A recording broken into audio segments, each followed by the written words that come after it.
This episode is sponsored by Shutterstock.com with over 20 million high-quality stock photos, illustrations, vectors, and video clips. Shutterstock helps you take your creative projects to the next level. For 30% off your new account, go to Shutterstock.com and use offer code GAMEBREAKER6. Do it. Do it now.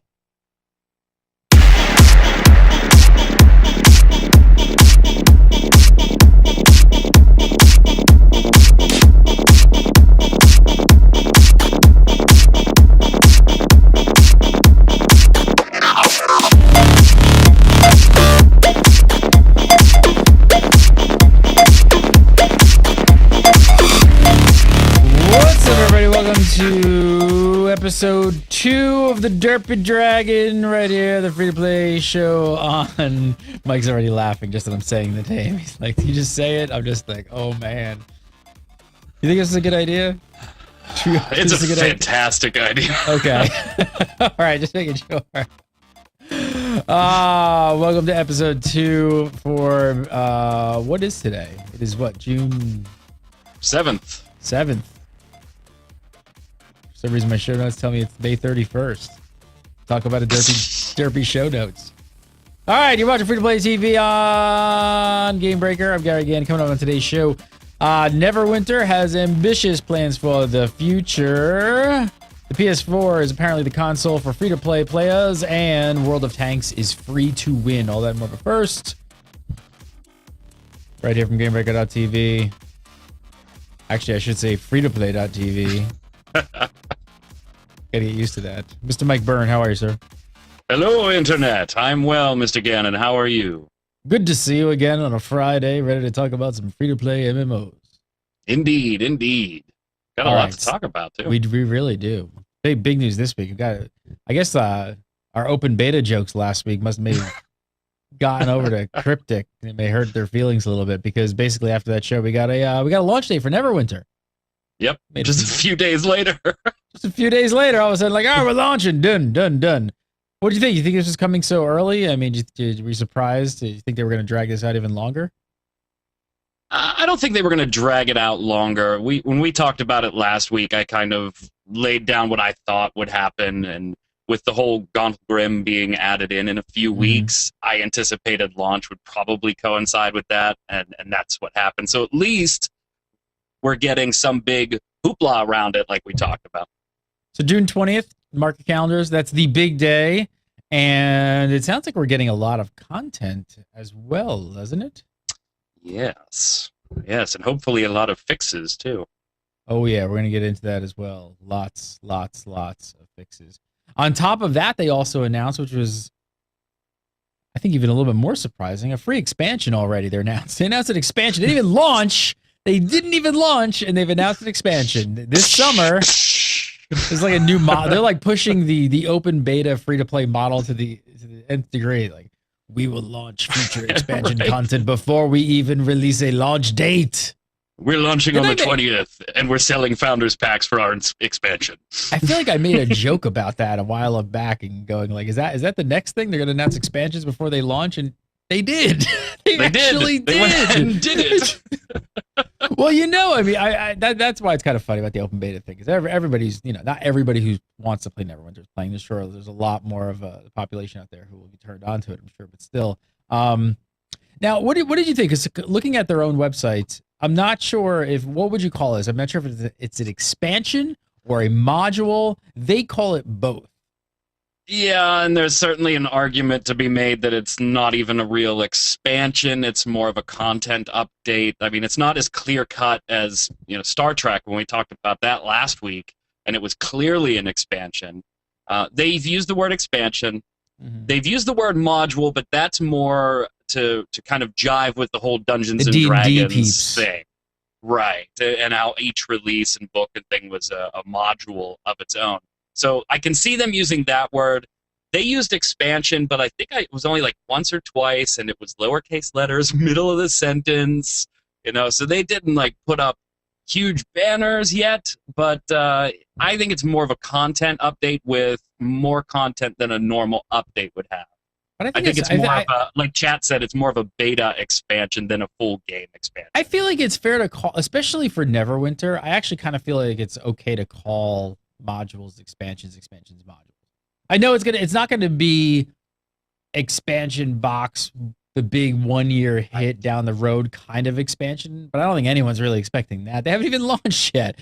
But I mean, yeah, I think modules make complete sense, right? All the whole Dungeons and Dragons, everybody who knows modules, so it's got some new story content and things like that. But maybe they're just feeling out. Fits with the whole thing. Maybe they're feeling out a little bit how the what the community kind of wraps their arms around and wants to hear more. I don't know. I guess maybe modules expansion sounds so much more sexy than a module. But it does. But for D&D players, module has meaning. Just like when they in Star Trek, also Cryptic and Perfect World, each of those, besides the actual expansion, they're episodes. So they kind of stick with whatever jives for the IP itself. I kind of dig the word module. Save expansion for the full-blown expansions and just give us modules. Yeah, big drop. Now, what do you think? They're also introducing a public test server, which is a necessity for every MMO, including Neverwinter. Hoping this helps out. I'm gonna do like a public service announcement. I say the PTS. All of you do your duty and go on the PTS. Do your duty because they need to work out a few things. They're getting a lot of good feedback. There's a lot of changes we're going to talk about, but really they need a public test server, don't they? Yeah, and it probably should have been released to the public earlier. I mean, it's probably been sitting there as an internal testing thing for a while, but when the open beta started to have not just bugs, but really big glaring issues, they probably should have opened it up a little earlier. All the new content, the new patch stuff is going to be on there first very shortly here once it goes up.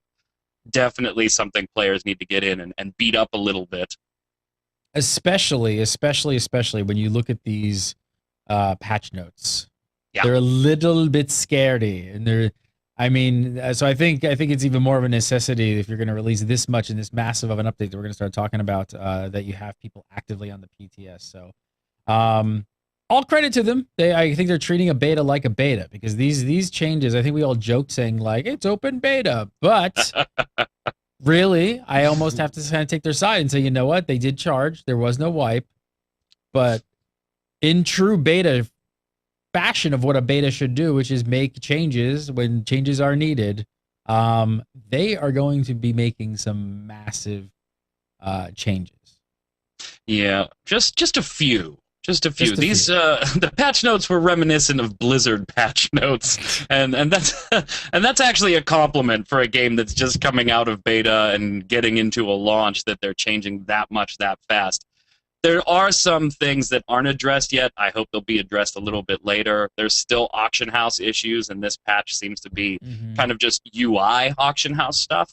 But you're right. It is nice to see that they've been socking away these bits of feedback and potentially dropping one huge update at the same time. Let's look out for the law of unintended consequences, though, for some of these changes. Yeah, I mean, the scale of these changes usually come in closed beta or only even expansions. I mean, I guess you could look at this two ways. It's possibly could be a little bit worrying, but also there's a lot of changes that need to be made. So they're changing classes. Mm-hmm. They're changing powers, threat generation, the Check. queue system, Check. the auction house, Done. PvP, That too. companions, Some more stuff. looting, Getting longer. the gateway, All by the 20th. the user interface, Oh yeah, forgot that. quests, Oh yeah, there's a few of those bugs. dungeons, and rewards, Whew. as well as performance and much more. Just a few things, huh? They People have been working a little busy. bit of overtime. Seriously, you think they're planning on getting all of that sorted out by June 20th? Well, I have to think that most of this is sorted out already and just sitting there waiting to go into the test realm or test shard, test server, and then go live. Like the class changes. a lot of the class changes are huge ability changes, and not just the control wizards getting one or two spells tweaked, or the great weapon fighter is getting a few threat gen things tweaked.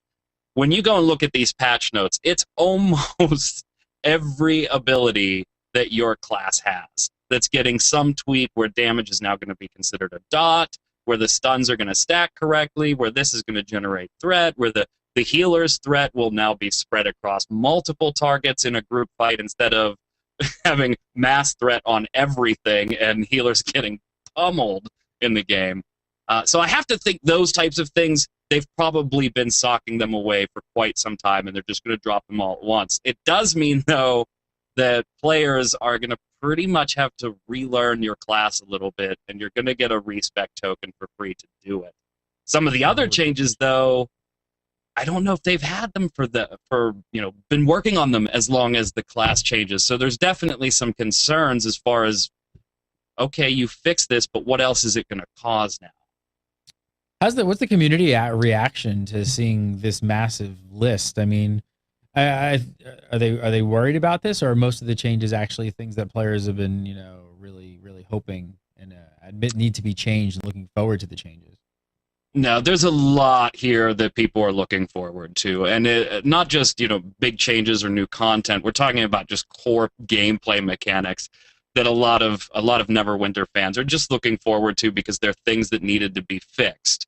When you have abilities like, I play the Control Wizard, and that has stacking Chill to overpower certain other abilities, and when Chill isn't stacking right, okay, now I've got the rest of my ability set I can't really do much with, or it's not doing as much as it should. So things like the core gameplay that they're changing, generally most people are a fan of. The companion stuff is great, even if your companion's way lower level than your target. As long as the target is close to your level, the companions are going to do more damage. I think the AI on some of the companions needs a little bit of tweaking. I've killed many things with my dude just standing there staring at me. But these are mostly welcome changes across the board. Like I said, to be honest, they're things people have been asking for a while. When they get that PTS going, player base, get on the PTS. Seriously, like that's going to be the best way to sort some of this stuff out, is get more people playing on the PTS. And I guess one thing I think, just as a reminder, I mean, big patches, especially of this magnitude, are going to come with bugs. Yeah. Hopefully they're minor, but seriously, like, when you're changing core game systems and lots of them, which it really looks like they are, there are going to be a few things that they come up, maybe a little couple snags, hopefully nothing too big. And that's the scary part. You had all these core abilities, you had all these different game systems. Now, based on the beta feedback, you're going right into launch, dropping a bunch of these changes at once. With even if the test realm went up tomorrow, you're still talking about potentially 12 days of players being able to get their hands on it before this stuff gets pushed into the production environment, the full game. So it's not going to have rigorous testing. At least by player. A lot of these things are I know a lot of MMO players, I think, probably believe that there's some like massive like computer algorithm that they can just run through that runs through every scenario possible in an MMO, and it's like it just spits out like, here are the things you need to fix, and it doesn't really work like that. So they test as much as they possibly can, but there really does become a point when they go, you know what? We have to put this out to all the players and just see what happens, because they are going to come up with things that no computer and no group of 20, 30, 40, 50 or 100 people like in our beta testing, or larger beta test. But there's so many unknown factors that there is a point where they have to put it out and just get that feedback and just start doing more bug fixes. Yeah, I mean, internally it looks something like this. I can't get this to work. All right. I can't. Ah! I compiled. We're done. We're done. We're done. Yeah, they've gone through their due diligence, I'm sure, internally, but the scope of that is going to be nowhere near pushing this into the test realm. So, yeah, there's going to be bugs. It's a little bit frightening. What core mechanics and abilities have you changed that are now going to cause some other type of bug that wasn't in the original build? there's going to be challenges along the way still, but it is nice to see this massive list of changes that a lot of things players were asking for.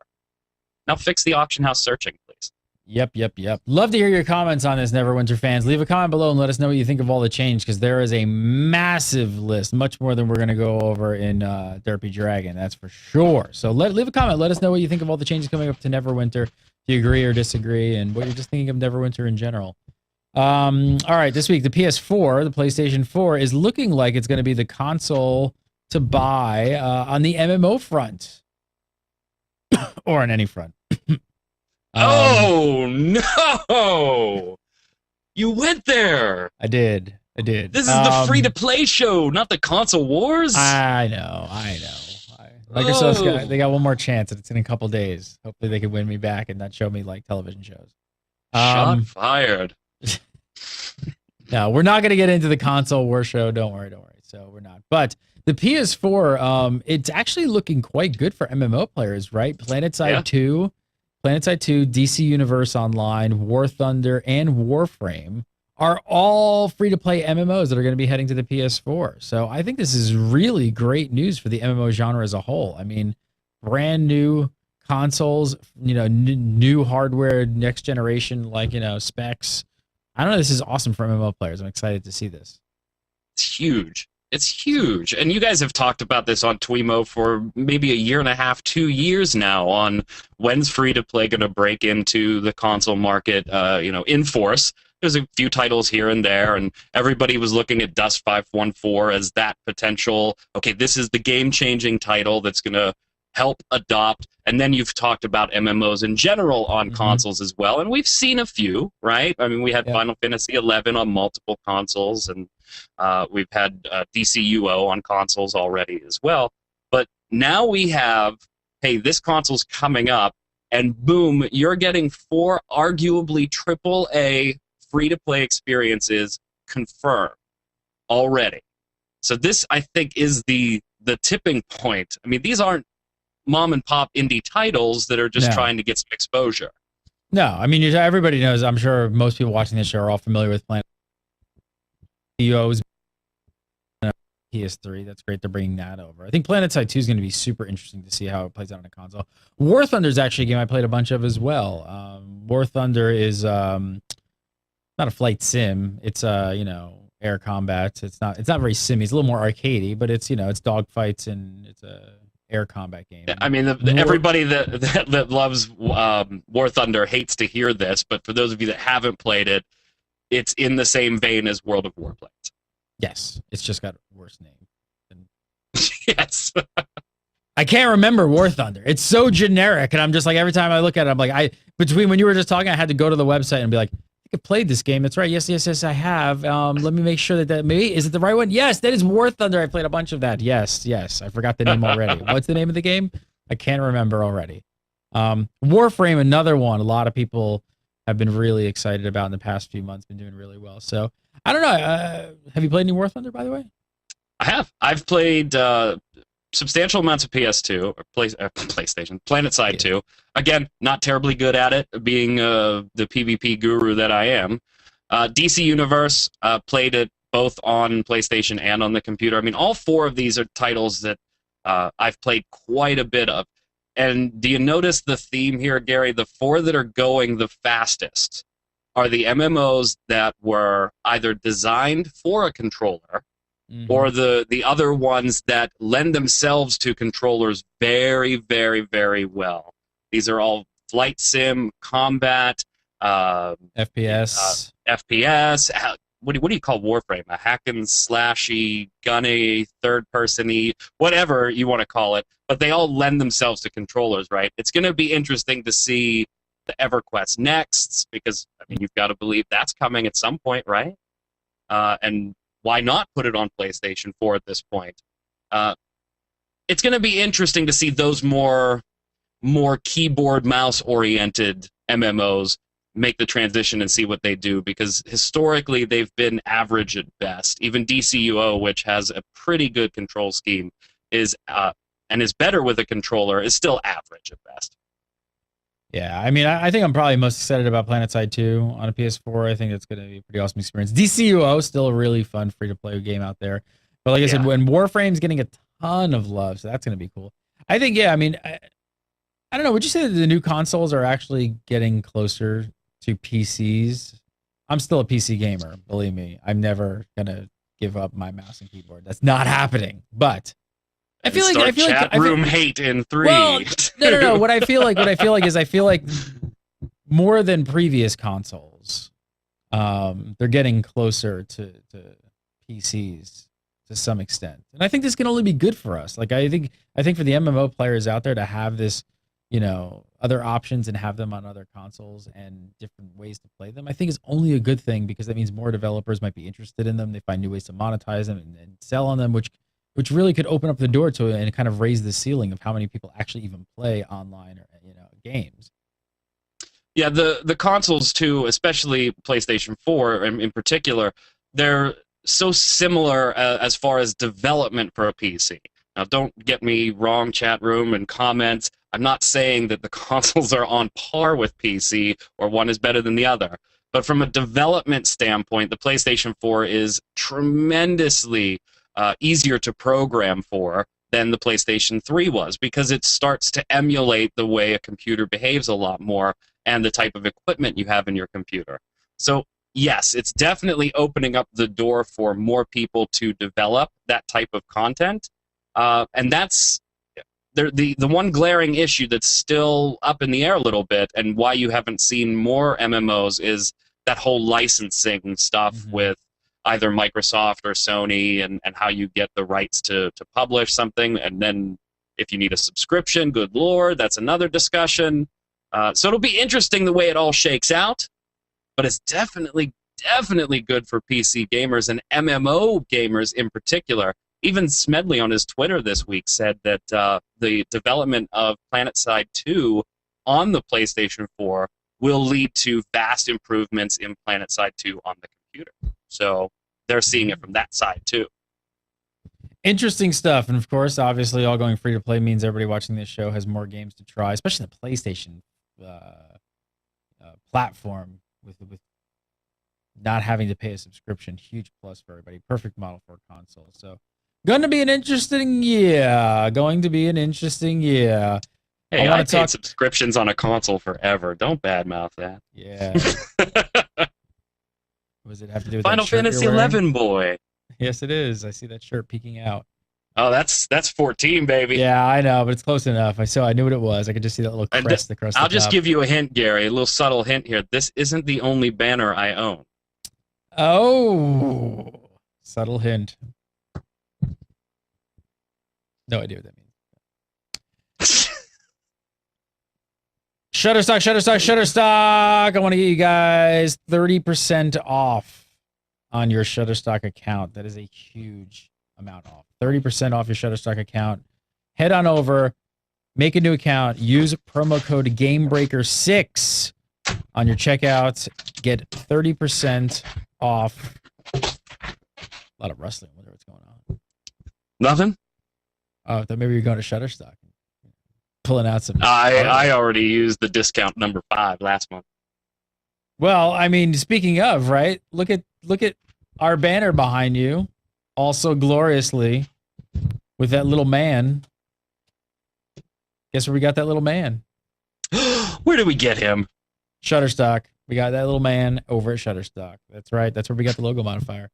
I was actually working on some stuff last night. We got a new giveaway, new dead giveaway coming up. Got lots of giveaways going on. I should kind of plug that in the middle of it. Lots of giveaways we're doing, and I've been for all I've been using is Shutterstock. You're going to see this little guy pop up probably within the next 24 to 48 hours on one of our next giveaways. I absolutely love Shutterstock. Like me. And there's absolutely no way that I could possibly ever come up with some of the stuff that we have that looks so good on GameBreaker. No way. The only way I do it is I just go to Shutterstock and actually get stuff from professionals who actually know what they're doing. So, and then everybody thinks that we know what we're doing. Really, we don't. We just have Shutterstock. So, These guys Seriously. have teams of artists.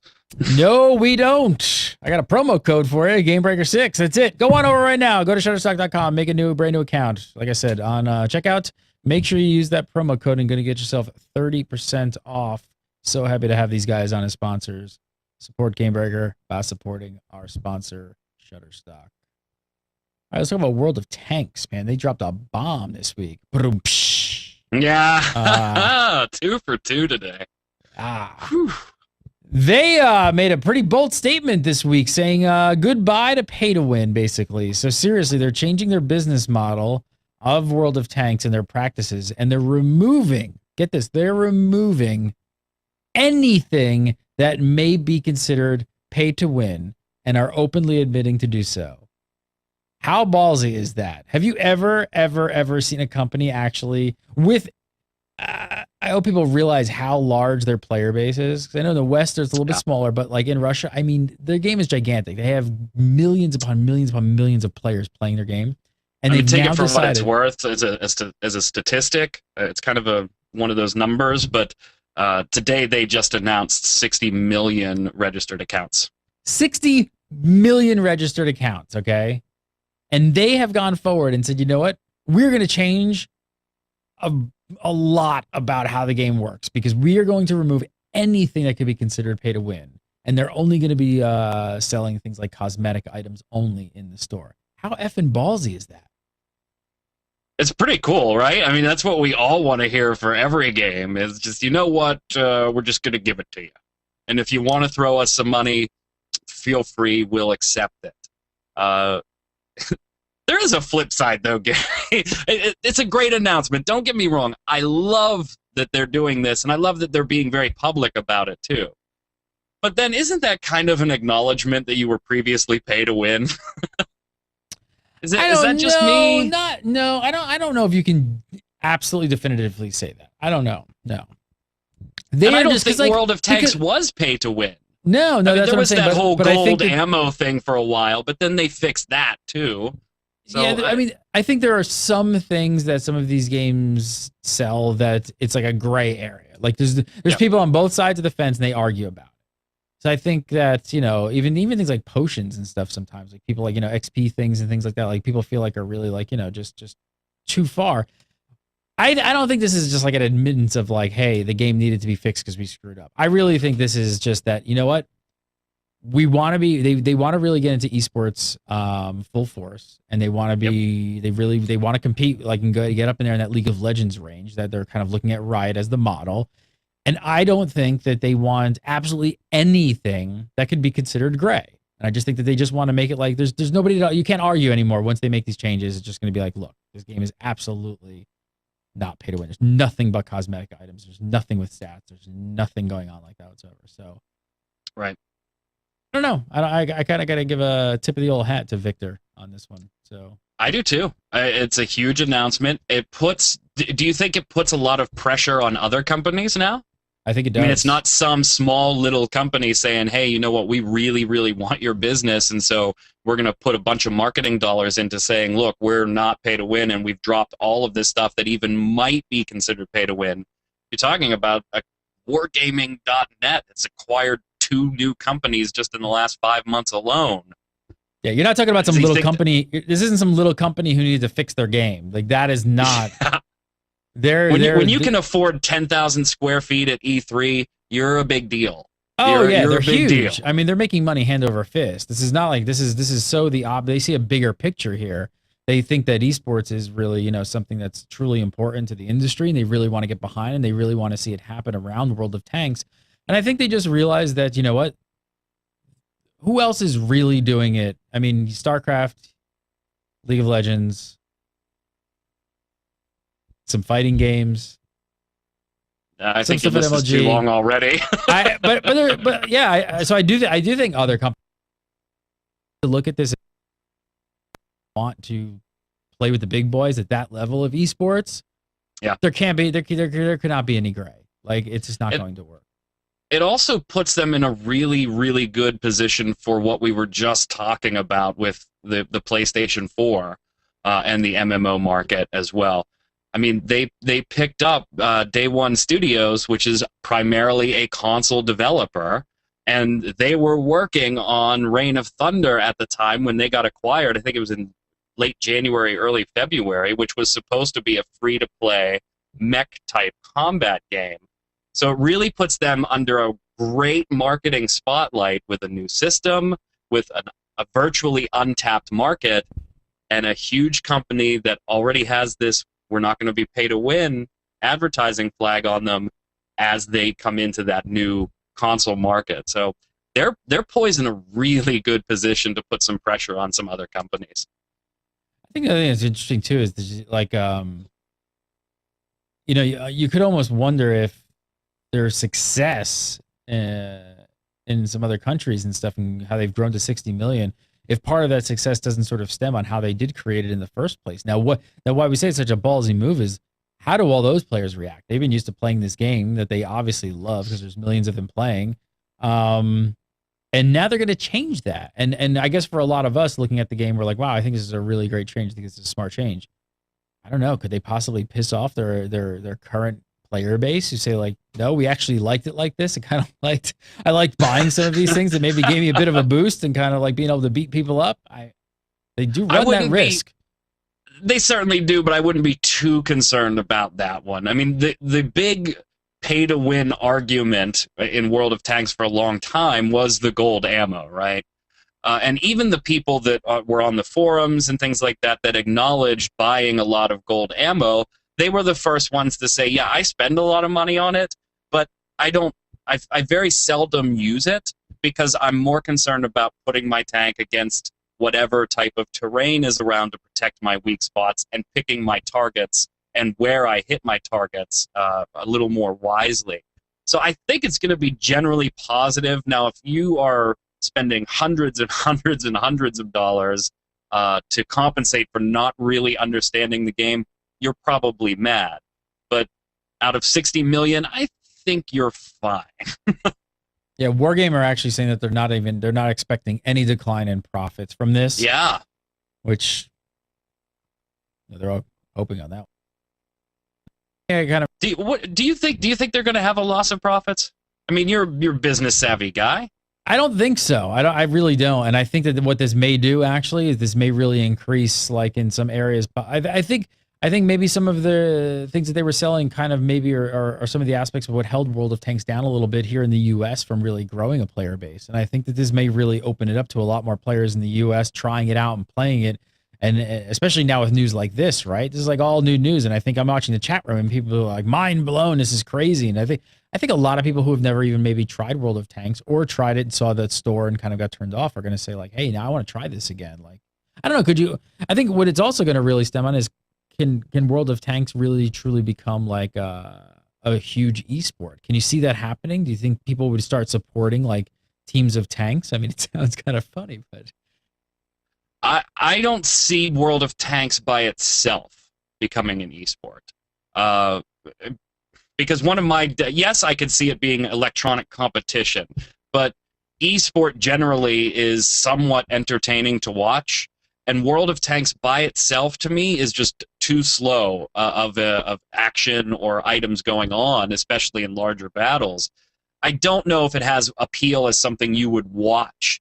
As a competition-based thing, there are certainly people that are willing to take that up and run with it and be part of the competition. But the other side of the esports is it entertaining to watch? And quite frankly, I don't think it is by itself.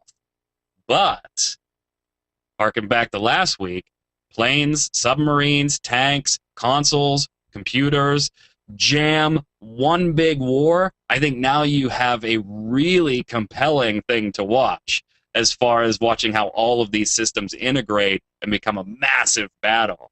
That's what I hope for. Yeah, I can't wait to see how it shakes out. I mean, I think that plan is quite far off. I don't think we're going to see anything to that scale in quite a while. But we're going to be at E3 next week. A lot of coverage. I'm sure I'll stop over and talk to the Wargaming guys and check out World of Warplanes and see where that's at. That's been in beta for quite a while. Definitely a true beta. So they're still making a lot of tweaks on that. So I do want to see if World of Tanks becomes an esport. I do want to see what companies sponsor those teams. we support a fleet of tanks. A fleet of tanks. I don't know. It's good. It may just work. I mean, they're crazy enough, crazy Russians. It may just work. It may just work. I think they're onto something. All right, next up, Marvel Heroes launched in super style this week. Have you donned your cape, sir? I have. In fact, I Nice. took a picture. Oh, and there he is. How would you describe Marvel Heroes for people out there who haven't tried it? How much of an MMO is it? Not much. It's MMO in the way that Diablo 3 is MMO, or Torchlight 2 is MMO. They've got a little bit more of an open world thing going on that you have the option to do as well. Pretty cool, actually. But it's more towards the RPG, the ARPG side than an MMO. Think more Diablo 3 being an MMO, and you have what Marvel Heroes is. There's a ton of buzz about this game, though, right? And the buzz seems to be more around the game. It's like super. It's just super addicting and fun.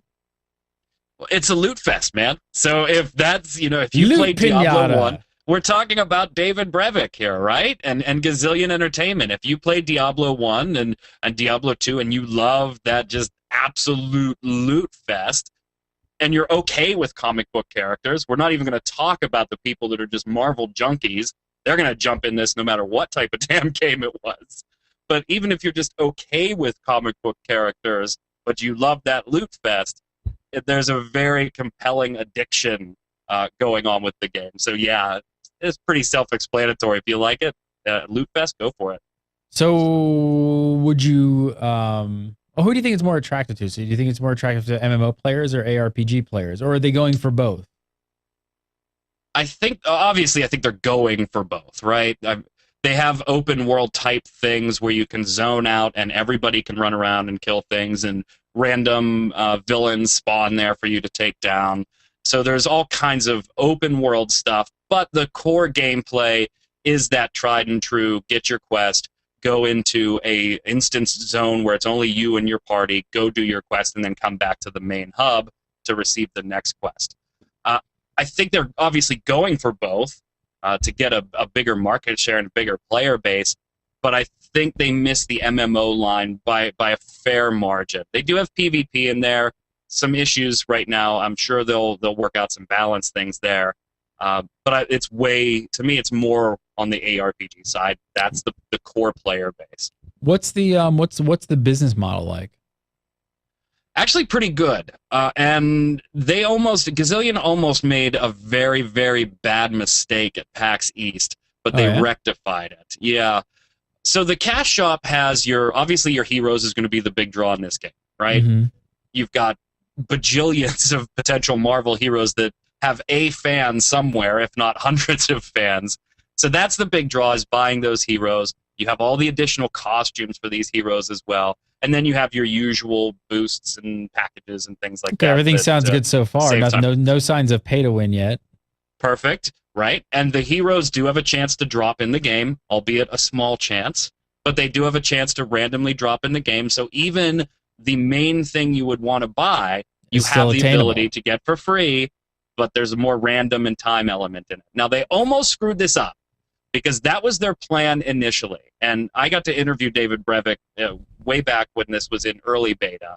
And then in PAX East, they announced, we're not going to give you the ability to buy heroes. We're going to give you tokens. And what these tokens can do is give you a random hero. Oh. Yeah. Well, they didn't do that. Did not go well. They did not do that. Thank God. Okay, just to make that clear, they did not do that. That is not in the game. They did not do that. A couple weeks after PAX East, the feedback came flooding in, and David's not an idiot, and neither is the rest of the team at Gazillion. They were like, yeah, well, we're going to go ahead and take this out. Here's a list of heroes. If you want to buy them, they're anywhere from $6 to $20 a piece. If you don't want to, you're going to be farming for a while, but they do have a chance to drop in the game. Hey, so I think everybody's on board at this point with free-to-play games of understanding. I mean, that sounds like a great business model. I mean, that sounds like a great cash shop. The only real gripe with the cash shop, Gary, is if you disagree with the pricing at this point. And if you can get the argument to that, your cash shop is in good shape. Well, that's completely subjective. I mean, that's at least that is at the point of the end of the line. Basically, I was gonna say point of entry, but it's not. But that puts it in the player's hands, right? That puts it in that's you going to your wallet, and you can make that decision. If you think that's priced too high, then don't buy it. But at least there's like it's not really like there's nothing in there game breaking or sounds like a great business model. It's a fun game I haven't played it yet. I'm gonna recommend people try it. I might actually stream it sometime this week on FreeToPlayTV because I got to write the overview for it.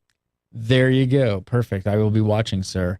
So if you're not following the Twitch channel, you're doing it wrong. Yes, it's our new Twitch channel. I should put that out there for anybody watching this on the download. Is it's free to play TO, not number 2, TV. Twitch.tv/free-to-play-TV. Got to put the TV at the end. No dot, just free-to-play TV. So definitely keep an eye on that. And if you guys are watching live on the Game Breaker channel, I will say that that's probably going to stop at some point. We're kind of doing a crossover right now to let you guys know what's happening, and we're streaming it to both channels. But we will be streaming free-to-play shows only on the free-to-play channel. So have to get a little used to the schedules there, but it'll all work out.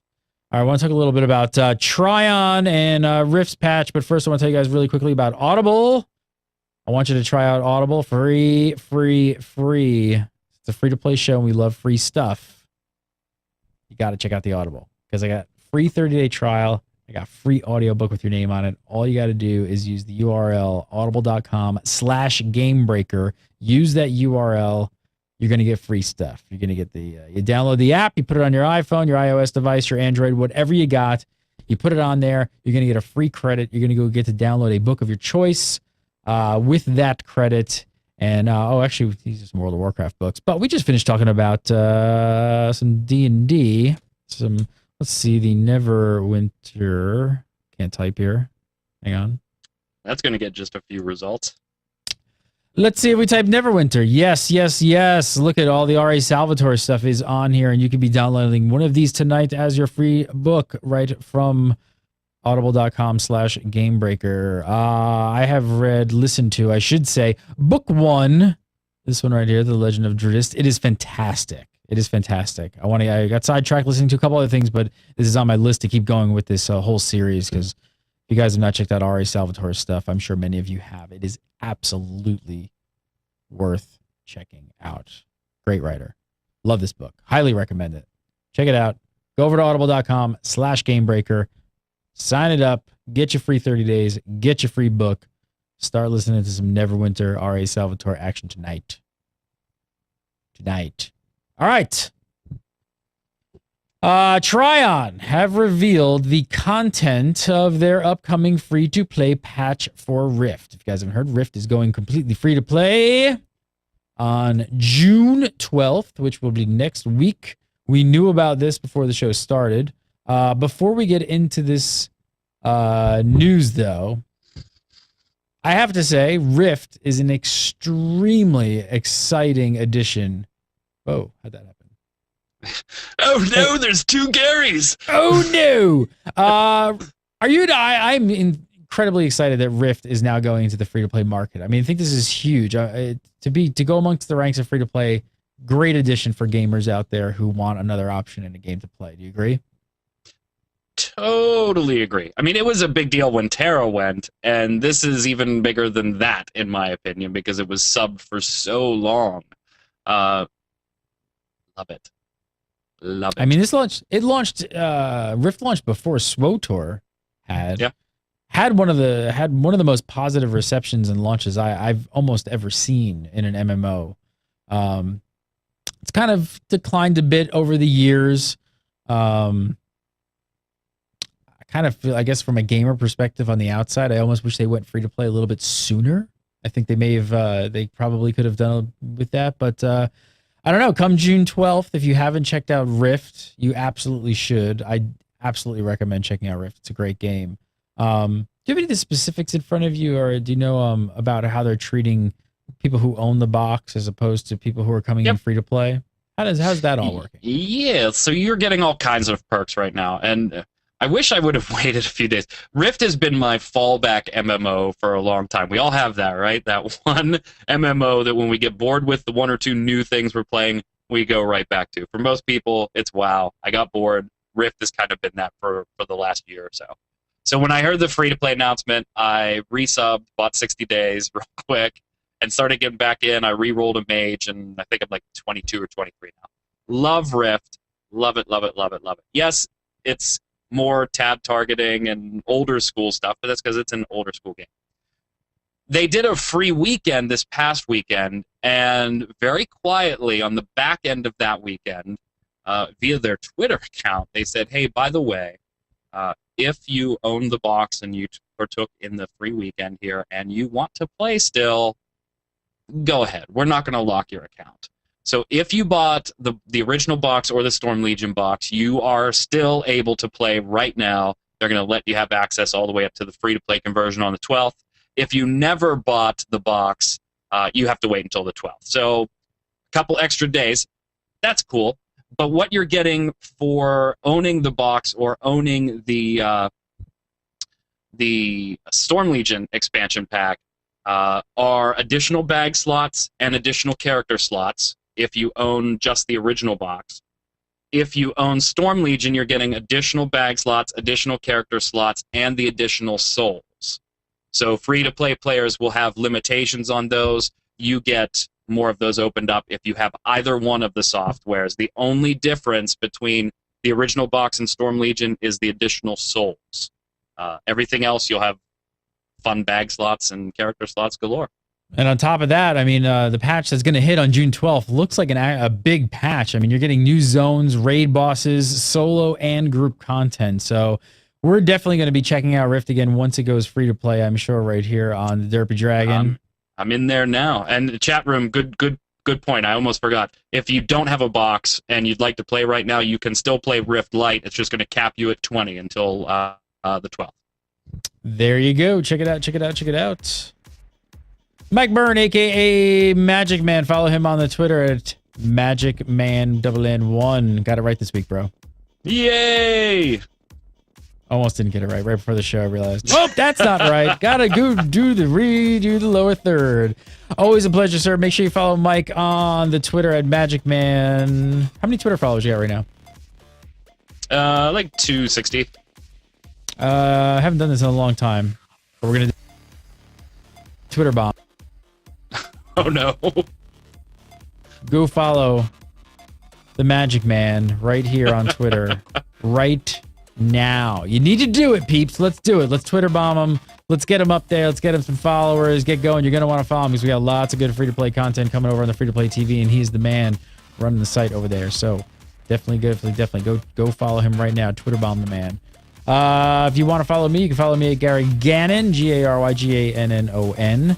And make sure you keep an eye on our Facebook page, facebook.com/GameBreakerTV. We got lots of contests coming up. Lots of contests. Rolling. Got another one coming up very, very soon. I'd say today, tomorrow. Keep an eye out for it. Might have a little map.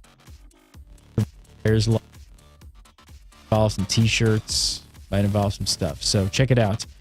We do the show live every single Friday at 4 Pacific. So come on over for the live show, and we'll see you over on FreeToPlay.tv. Have a great weekend. Hey, recommend one game for this weekend for free-to-play players. What do you think they should grab off the FreeToPlay.tv site? If you're going to go to the FreeToPlay.tv, you can check out either Ion or Aeon, depending on how you prefer. We've got the overview up for that, and it's getting ready to have 4.0 or Marvel Heroes. There you go. I'm actually playing Settlers Online, and it's quite addictive. So check that one out as well, Settlers Online. All right, gang, have a great weekend. We'll see you next week for some more Derpy Dragon.